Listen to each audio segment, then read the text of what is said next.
มาที่ตอนที่2เนาะเราจะมาเรียนรู้วิธีการใช้เครื่องมือพื้นฐานอยู่ในโปรแกรม AutoCAD นี่เนาะว่ามันมีเครื่องมืออย่างใดที่เราจะใช้ได้ในงานสถาปัตยกรรมเครื่องมือหลักๆในนี่ก็คือลายเนาะลายหรือว่าเส้นเวลาเราเมาส์ไปจี้ใส่มันจะออกมา LIND เนาะซึ่งว่าหน้าตา AutoCAD เวอร์ชันอื่นนี่มันจะอยู่ด้านถึงเนาะแต่ว่าเวอร์ชันนี้มันอยู่ทางข้างของ Mac นี่นะเนาะหรือว่าเราจะพิมพ์ LINE ลายเนาะแล้ว Enter ก็ได้แล้วลากจุดที่1สมมุติในนี้ไอซิแตม2 เมตรคูณ3 เมตรเนาะไอก็ลากไปจุดที่1แล้วพิมพ์ใส่ว่า 2,000 เป็น2 เมตรเนาะเลื่อนลงมาเป็น 3,000 2,000 คือเก่าเนาะแล้วมาจุดที่1เป็นห้อง2คูณ3 เมตรเนาะเครื่องมือลายนี่มันจะแยกส่วนกันเวลาเราคลิกเห็นบ่เครื่องมือต่อมาแมนเครื่องมือโพลีไลน์มันเส้นต่อเนื่องโพลีไลน์เฮาคลิกเข้าไปโพลีไลน์หรือว่าสิพิมพ์ P O L โพลีกอนเนาะโพลีไลน์นี่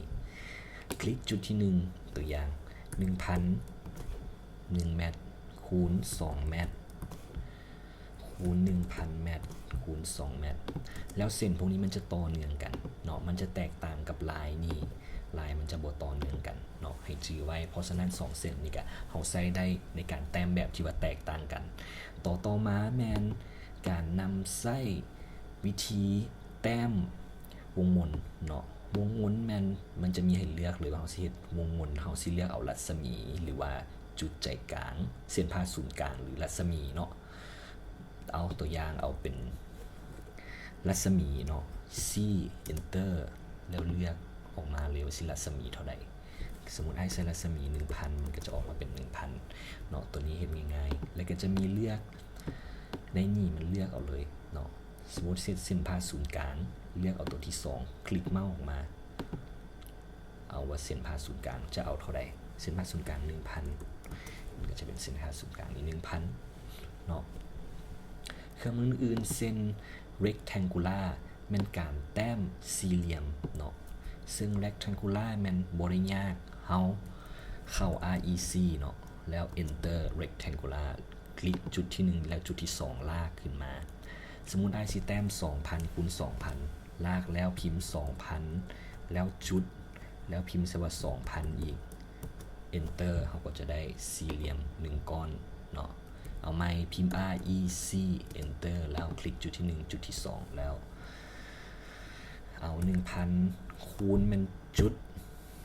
1,000 เนาะหมายจุดหรือว่ามอแมวในคีย์บอร์ดบอกเนาะอันอื่นๆก็คือการลองไปเฮียนไส้เบิ่งง่ายๆเนาะเขาเฮียนไส้เองเขาน่าจะได้โพลีกอนนี่โพลีกอนคือกันหรือว่าจะเฮ็ดเส้นกงก็จะมีเส้นกงหลายประเภทเช่นว่าอาร์ค3จุดเขาก็เลือกเอาเลยตัวอย่างเขาสิแต้มเส้นอาร์ค3จุด AR อาร์คนี่ไอเส้นกงตัวนี้มานี่กัน1จุด2จุด3จุดเขาก็จะได้กง enter บัดเดียวเลยก็ได้1จุด2จุด3จุดลองไปเรียนไส้เนาะแล้วตัวนี้มันน่าสนใจคือตัวนี้เป็นเครื่องมือที่มีชื่อว่า center line เนาะ center line มาเขาลองคลิกไปเบิ่งดูคลิก center line มันจะแบ่งเป็น2ครึ่ง2เส้นตัวอย่างไอ้คลิก center line นี่ไอ้สิอยากแบ่งตัวนี้ไอ้ก็คลิกจุดที่1จุดที่2นี่มันก็จะแบ่งให้เลยเห็นบ่แล้วมันจะมีให้เลือกหรือว่า center mark อะคลิกใส่จุดนี้มันก็จะ center ให้เป็นวงมนเลยเนาะลองไปเรียนใส่เบิ่งแล้วตัวนี้คำสั่งบ่แม่นตัวนี้ spline นี่เนาะเป็นคำสั่งที่ว่าเราใส่ไว้แต้มเส้นอิสระตัวอย่างคลิกไปเบิ่ง1 2จุด1จุด2จุด3มันก็จะเป็นเส้นอิสระไปเนาะลองไปเรียนใส่กันเบิ่งกับ drawing มันจะมี drawing อยู่นี่เนาะหรือว่าเราเบิ่งตั้งค่ามันจะมีให้เลือกอื่นๆที่มันบ่ได้โชว์แสดงอยู่นี่เนาะไปลองเรียนใส่เองเบิ่งเนาะหลักๆก็มีลาย polyline เนาะ rectangular นี่แหละ rectangle เนาะ arc เนี่ยเส้นแบ่งครึ่งเส้นแบ่งศูนย์กลางนี่เขาจะได้นำใส่หลายเพราะฉะนั้นเราต้องไปจื้อว่าคีย์ลัดของมันเป็นอย่างเนาะให้มันไวๆ L enter ก็จะเป็นลายอย่างประมาณนี้เนาะ หรือว่า XL XL เฮ็ดเส้นหาง XL ก็จะเป็นเส้นที่เพิ่นเอิ้นว่าหยังก็เส้นที่บ่มีจุดสิ้นสุด XL enter เนาะเอาไว้ให้เป็นเส้นหางเนาะไปเรียนไว้สำหรับเครื่องมือในการแต้ม AutoCAD